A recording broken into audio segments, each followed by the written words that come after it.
Hello everyone, this is Suma here and welcome to build career channel. आज हम organising की एक और सब टॉपिक को कवर करेंगे जो कि है ऑर्गेनाइजेशनल स्ट्रक्चर। इसके दो टाइप को हम कवर करेंगे, फंक्शनल स्ट्रक्चर और डिविजनल स्ट्रक्चर। नेक्स्ट क्लास में हम फॉर्मल और इनफॉर्मल ऑर्गेनाइजेशन क्या होती है इसे देखेंगे। चलिए क्लास स्टार्ट करते हैं। So types of organisational structure. उससे पहले हमें जानना है कि ऑर्गेनाइजेशनल स्ट्रक्चर होती क्या है। ऑर्गेनाइजेशनल स्ट्रक्चर को हिंदी में हम क्या कहते हैं? संगठनात्मक संरचना। संगठनात्मक संरचना यानी कि ये क्या है? ये एक फ्रेमवर्क है। ये हो सकती है मैनेजरियल फ्रेमवर्क या फिर ऑपरेशनल। इससे क्या होता है कि ऑर्गेनाइजेशन में हर टास्क को परफॉर्म करने के लिए एक सूटेबल स्ट्रक्चर ये प्रोवाइड करती है। ऑर्गेनाइजिंग कंपनी के लिए बहुत ही इंपॉर्टेंट फंक्शन है। हमें पता है इसके थ्रू ही कंपनी या फिर ऑर्गेनाइजेशन प्रॉपरली वर्क कर सकती है। तो यही हमें एक स्ट्रक्चर प्रोवाइड करती है। इसमें भी बहुत सारे टाइप हैं, फंक्शनल, डिविजनल, साथ ही साथ और भी दो टाइप्स हैं। एक है फॉर्मल और दूसरी है इनफॉर्मल। फॉर्मल इनफॉर्मल को हम नेक्स्ट क्लास में करेंगे। आज हम देखेंगे फंक्शनल स्ट्रक्चर क्या है, डिविजनल स्ट्रक्चर क्या है, साथ ही उसकी एडवांटेजेस, डिसएडवांटेज, दोनों के बीच क्या डिफरेंस है, चलिए देख रहे हैं। नेक्स्ट स्लाइड पे चलते हैं। फंक्शनल ऑर्गेनाइजेशनल स्ट्रक्चर, ये डायग्राम के थ्रू आपको क्लियर हो जाएंगे सारे पॉइंट्स कि क्या होती है functional organisational structure. Functional structure क्या है? कोई भी अगर बड़े पैमाने की बिजनेस है, ये सबसे अच्छा उनके लिए होता है। ये किसके लिए सूटेबल होता है? एक बड़े ऑर्गेनाइजेशन के लिए, बड़े बिजनेस के लिए। इसमें वर्कर्स को क्या मिलता है? वर्कर्स को अपने काम के लिए स्पेशलाइजेशन मिलता है, क्योंकि हर काम के लिए क्या होता है? एक सेपरेट डिपार्टमेंट होता है। जैसा हम देख रहे हैं कि क्या होता है, सबसे पहले बोर्ड ऑफ डायरेक्टर्स होते हैं, उसके अंडर क्या होता है? बोर्ड ऑफ डायरेक्टर्स के अंदर मैनेजिंग डायरेक्टर्स होते हैं, राइट। नेक्स्ट हम क्या देख रहे हैं कि हमें डिपार्टमेंट मिल रहे हैं, जैसे कि प्रोडक्शन डिपार्टमेंट, मार्केटिंग, फाइनेंस और परचेज डिपार्टमेंट।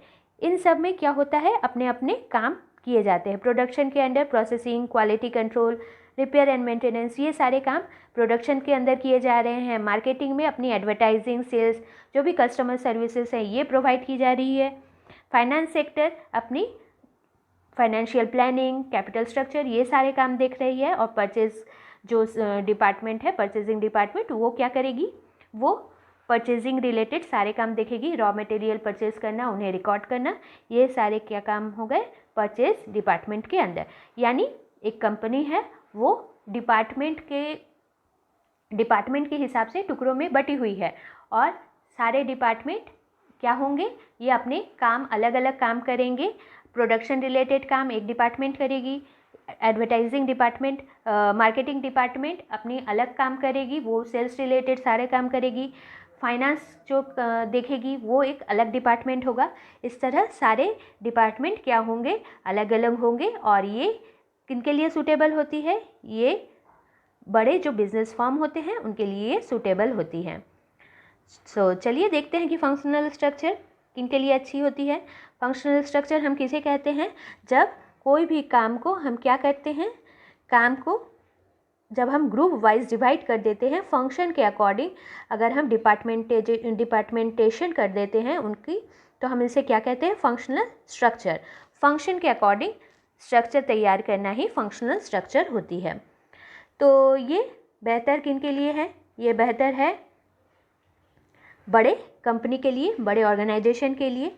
अब हम देखेंगे कि इसकी एडवांटेज क्या है, साथ ही डिसएडवांटेजेस भी हम देखेंगे। तो इसके थ्रू क्या होती है? स्पेशलाइजेशन मिलती है। एक फंक्शनल स्ट्रक्चर से क्या होता है कि डिपार्टमेंट के सारे जो भी ह्यूमन रिसोर्सेस हैं, एक्सपीरियंस गेन करती है, साथ ही वो अपने काम को कैसे करते हैं ये भी वो अच्छी तरह से, बेहतर ढंग से सीख जाते हैं, जिससे कि सभी खुद को और भी अपने हायर रोल के लिए तैयार कर सकते हैं। नेक्स्ट है एडवांटेजेस में training of employees. Function structure के थ्रू क्या होता है? कुछ लिमिटेड स्किल पर ही फोकस करना होता है, और इससे वर्कर्स को क्या होता है, उन स्किल की ट्रेनिंग भी प्रोवाइड की जाती है। एफिशिएंसी एंड कोऑर्डिनेशन, इस स्ट्रक्चर के थ्रू डिपार्टमेंट अपनी जो कोऑर्डिनेशन है उसको सही कर सकती है, क्योंकि क्या होता है कि सेम रिपीटेटिव तरीके के वर्क किए जाते हैं, इसे हम कंट्रोल कर सकते हैं, कंट्रोल करना भी इजी होता है, इससे एफिशिएंसी भी इंक्रीज होती है। इकोनॉमीज ऑफ स्केल, अगर सभी अपने काम को सही तरीके से करेंगे तो क्या होगा, रिसोर्सेज भी सही तरीके से प्रॉपरली यूटिलाइज होगी और कॉस्ट भी क्या होगा, इससे लो आएगा। साथ ही इसके कुछ डिसएडवांटेजेस भी हैं फंक्शनल स्ट्रक्चर के, जैसे कि ये सिर्फ अपने डिपार्टमेंट की जो गोल होती है उस पर ही फोकस करती है। इस स्ट्रक्चर में एम्प्लॉयज़ क्या होते हैं, ओवरऑल कंपनी की ऑब्जेक्टिव पर ध्यान उतनी ज़्यादा नहीं देती है, उतनी फोकस्ड नहीं होती जितनी कि अपनी डिपार्टमेंट की जो गोल होती है उस पर ये फोकस करते हैं। प्रॉब्लम इन कोऑर्डिनेशन, हर एक डिपार्टमेंट के अंदर क्या होता है कि एम्प्लॉयज़ में अपनी कोऑर्डिनेशन होती है, पर ऑर्गेनाइजेशन की जो अलग अलग डिपार्टमेंट है उससे हो सकता है कि इसमें कन्फ्यूजन क्रिएट हो सकता है। इनफ्लेक्सिबल इन नेचर, हर एक एम्प्लॉय सिर्फ एक ही तरह का नॉलेज रखेंगे, एक ही स्किल की जो वो अपनी नॉलेज को सही करेंगे, और इससे क्या होगा, सिर्फ एक ही तरह के स्किल सीखेंगे। सूटेबिलिटी, ये किन के लिए सूटेबल होता है, ये ऑर्गेनाइजेशन अगर बड़ा है, ऑर्गेनाइजेशन अगर लार्ज है, लार्ज ऑर्गेनाइजेशन के लिए सूटेबल होता है। साथ ही और किन के लिए होता है, जिस काम के लिए हाई लेवल ऑफ स्पेशलाइजेशन की नीड होती है वहाँ ये स्ट्रक्चर बहुत ही काम आता है, जहाँ पे हाई लेवल की जो स्पेशलाइजेशन जिस काम के लिए ज़रूरत हो तो वहाँ पे इस तरह की स्ट्रक्चर ही काम आती है।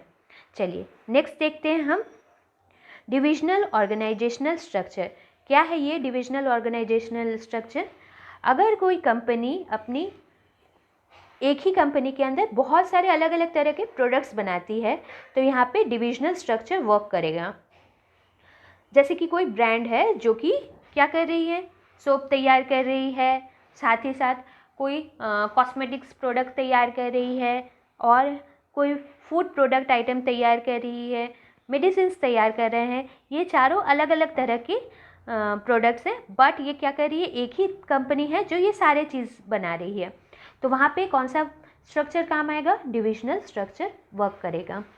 तो डिफरेंट प्रोडक्ट्स को उन्हें सही तरीके से डिवाइड करना होगा जिससे कि सही तरीके से वर्क हो सके, तो यहाँ पे डिविजनल स्ट्रक्चर सही रहेगा, यानी हर एक प्रोडक्ट के लिए एक डिपार्टमेंट।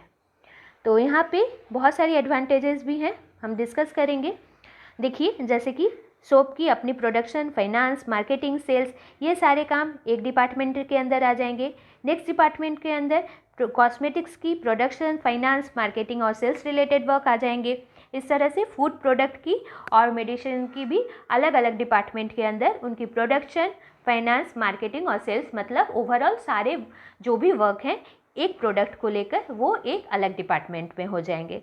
तो ये है डिविजनल ऑर्गेनाइजेशनल स्ट्रक्चर। चलिए अब हम देखेंगे कि इसकी एडवांटेजेस और डिसएडवांटेजेस क्या है। देखिए मैंने यहाँ पे लिख भी दिया है कि अगर कंपनी एक से ज़्यादा प्रोडक्ट बना रही है तो वो क्या करेगी, एक से ज़्यादा प्रोडक्ट बना रही है, more than one type of good, then वो क्या करेगी, डिविजनल स्ट्रक्चर को अप्लाई करेगी। इसके एडवांटेजेस देखते हैं क्या है, और डिसएडवांटेजेस भी हम देखेंगे। एडवांटेजेस, फ्लेक्सिबिलिटी, डिविजनल स्ट्रक्चर के थ्रू सभी अपने प्रोडक्ट रिलेटेड वर्क को करते हैं। इससे क्या होती है, कंपनी में अपनी अपनी अलग अलग डिपार्टमेंट बनी है अलग अलग प्रोडक्ट के लिए, तो इससे फ्लेक्सिबिलिटी बनी रहती है। स्पेशलाइजेशन ऑफ प्रोडक्ट, एक डिपार्टमेंट को सिर्फ एक ही प्रोडक्ट रिलेटेड एक्टिविटीज़ परफॉर्म करनी होती है, इससे प्रोडक्ट स्पेशलाइजेशन पॉसिबल हो पाती है। क्विक डिसीजन मेकिंग, सभी काम जो भी एक तरीके के होते हैं वो क्या होते हैं, प्रोडक्ट रिलेटेड जो भी सारे काम हैं वो एक डिपार्टमेंट के अंदर होती है। इससे क्या होता है, डिसीजन में भी देरी नहीं होती, क्योंकि कोई भी एक प्रोडक्ट होती है वो दूसरे डिपार्टमेंट पे, दूसरे प्रोडक्ट के डिपार्टमेंट पे डिपेंड नहीं करती। तो इससे क्या होता है, एक प्रोडक्ट रिलेटेड, अपने प्रोडक्ट रिलेटेड जो डिसीजन बनते हैं वो भी जल्दी से जल्दी क्विक डिसीजन मेकिंग हो पाते हैं। उसकी कुछ डिसएडवांटेजेस भी हैं। चलिए अब हम देखेंगे कि क्या है डिसएडवांटेजेस। नीड ऑफ रिसोर्सेज, हर एक डिपार्टमेंट की इंडिपेंडेंट यूनिट होती है, इसलिए हर डिपार्टमेंट को अपनी अलग अलग रिसोर्सेज, रॉ मटेरियल्स की नीड भी होती है। एब्सेंस ऑफ जो कॉमन गोल है वो उनकी एब्सेंस होती है। क्यों? क्योंकि हर एक डिपार्टमेंट अपने प्रोडक्ट पर फोकस करती है, अपने डिपार्टमेंट के गोल पर फोकस करती है, जिससे यहाँ पर ऑर्गेनाइजेशन की जो ओवरऑल ऑब्जेक्टिव है वो कहीं जाकर नेग्लेक्ट हो जाती हैं। नेक्स्ट है अराइजिंग कन्फ्लिक्ट्स भी अराइज हो सकते हैं। तो नेक्स्ट हम देखेंगे फॉर्मल इनफॉर्मल ऑर्गेनाइजेशन, पर उससे पहले हम देखेंगे कि फंक्शनल और डिविजनल स्ट्रक्चर में डिफरेंस कहाँ पर है। Basis for construction, functional structure किस बेसिस पे कंस्ट्रक्ट किए जाते हैं? फंक्शनल स्ट्रक्चर को फंक्शन के बेसिस पे कंस्ट्रक्ट किया जाता है, वर्क के अकॉर्डिंग कंस्ट्रक्ट किया जाता है, और डिविजनल में गुड्स या फिर प्रोडक्ट के अकॉर्डिंग इसे स्ट्रक्चर को बनाया जाता है। सूटेबिलिटी किन के लिए सूटेबल है? All type of business organisation के लिए सूटेबल है, बट ये सिर्फ डाइवर्सिफाइड बिजनेस फर्म के लिए सही है डिविजनल स्ट्रक्चर। क्यों? क्योंकि यहाँ पे आपको एक कंपनी अगर बहुत सारे टाइप के गुड्स बना रही है तो उन्हीं के लिए ये सही है। मनी सेविंग्स, फंक्शनल स्ट्रक्चर जो है वो इकोनॉमिकल इन नेचर है, बट डिविजनल स्ट्रक्चर कहीं जाकर उतनी इकोनॉमिकल नहीं है, क्योंकि इसमें हर एक डिपार्टमेंट को अपनी अपनी रिसोर्सेज प्रोवाइड करवानी होती है। अकाउंटेबिलिटी, इसमें अकाउंटेबिलिटी को देखना, फंक्शनल स्ट्रक्चर में देखना, ये एक क्या होता है डिफ़िकल्ट सिचुएशन अराइज करती है, क्योंकि जो डिपार्टमेंट है वो क्या होते हैं आपस में डिपेंडेंट होते हैं, इसीलिए यहाँ पे हो सकता है कुछ प्रॉब्लम अराइज करे। डिविजनल स्ट्रक्चर में क्या होता है, ये अपनी अलग अलग डिपार्टमेंट अपने ऊपर ही निर्भर करते हैं, दूसरों के ऊपर डिपेंड नहीं करते, इसीलिए क्या होती है ये इंडिपेंडेंट होते हैं, सो अकाउंटेबिलिटी भी इजी होती है। Development of manager, less possibility होती है मैनेजर्स जो रहे वो एक्सपर्ट बनेंगे सिर्फ एक ही टास्क के, क्योंकि उन्हें अपनी अपनी फंक्शन के अकॉर्डिंग ही डिपार्टमेंटाइजेशन की जाती है, बट डिविजनल स्ट्रक्चर में वो मल्टीटास्किंग कर सकते हैं और इसमें ज़्यादा पॉसिबिलिटी होती है। स्पेशलाइजेशन, मैंने पहले ही कहा है कि ये इसमें हम फंक्शनल स्ट्रक्चर को देखते हैं, फंक्शनल स्पेशलाइज्ड हो सकते हैं, इसी स्किल में ये अपने आप को बूस्टअप कर सकते हैं, पर इसमें क्या होता है कि डिविजनल में प्रोडक्ट्स एक्सपर्टाइज हो सकते हैं। कोऑर्डिनेशन, डिविजनल से कम कोऑर्डिनेशन होता है इसमें फंक्शनल स्ट्रक्चर में, बट जो डिविजनल स्ट्रक्चर है वो क्या होती है फंक्शनल से ज़्यादा होती है, ज़्यादा बेहतर कोऑर्डिनेशन ये बनाती है। तो ये थी हमारी functional structure, divisional structure. Next class में हम देखेंगे कि फॉर्मल और इनफॉर्मल ऑर्गेनाइजेशन होती क्या है। तो अगर क्लास अच्छी लगे प्लीज़ लाइक शेयर सब्सक्राइब करना। Thank you.